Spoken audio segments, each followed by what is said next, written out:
तर महाराष्ट्रातल्या विसर्जन मिरवणुकांची दृश्य तर आपण पाहणार आहोत, त्याआधी पाहूयात आता काही राजकीय घडामोडी। देवेंद्र फडणवीस यांचं जोरदार कॅम्पेनिंग सुरू झालेलं आहे। शिवरायांच्या चरणी फुलं वाहतानाचे फ्लेक्स लावण्यात आलेले आहेत। मराठा आरक्षणाचा GR दिल्यानंतर हे कॅम्पेनिंग सुरू झालेलं आहे।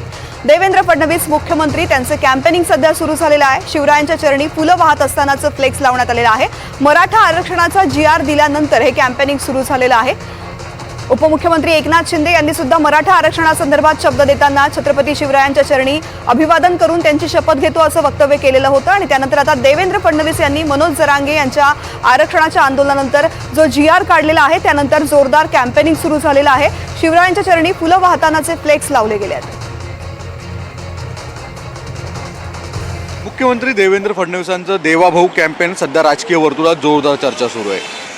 सगळीकडे मुंबईमध्ये वेगवेगळे पोस्टर्स लागलेले आहेत ज्याच्यामध्ये देवाभाऊ अशा स्वरूपाचा उल्लेख करण्यात आलेला आहे। मुख्यमंत्री देवेंद्र फडणवीस छत्रपती शिवाजी महाराजांच्या चरणी नतमस्तक होत आहेत, तसंच त्यांना वंदन करताना दिसत आहेत। आपण हे पोस्टर जर पाहत असाल तर रायगडावरील छत्रपती महाराजांची समाधी तसंच छत्रपती शिवाजी महाराजांचा पुतळा याला नमन करताना दिसून येत आहेत।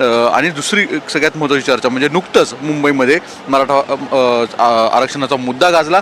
मनोज जरांगे आले होते, त्यांनी जी भूमिका मांडली आणि त्यानंतर सरकारने सकारात्मक प्रतिसाद देत मुख्यमंत्र्यांनी ती मागणी मान्य केली। विशेष म्हणजे या संपूर्ण जरांगेंच्या आंदोलनामध्ये उपमुख्यमंत्री एकनाथ शिंदे तसंच उपमुख्यमंत्री अजित पवार हे कुठे होते असा राजकीय वर्तुळात जोरदार गॉसिप सुरू होता।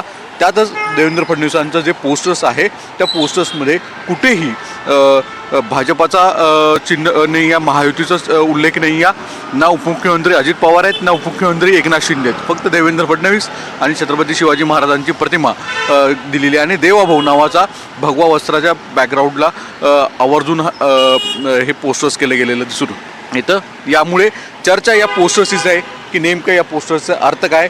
पुढच्या काही निवडणुकीच्या कालावधीच्या आधीच अशा स्वरूपाचे पोस्टर्स लावण्यात आलेले आहेत, याचा अर्थ नेमके वेगवेगळे काढले जात आहेत।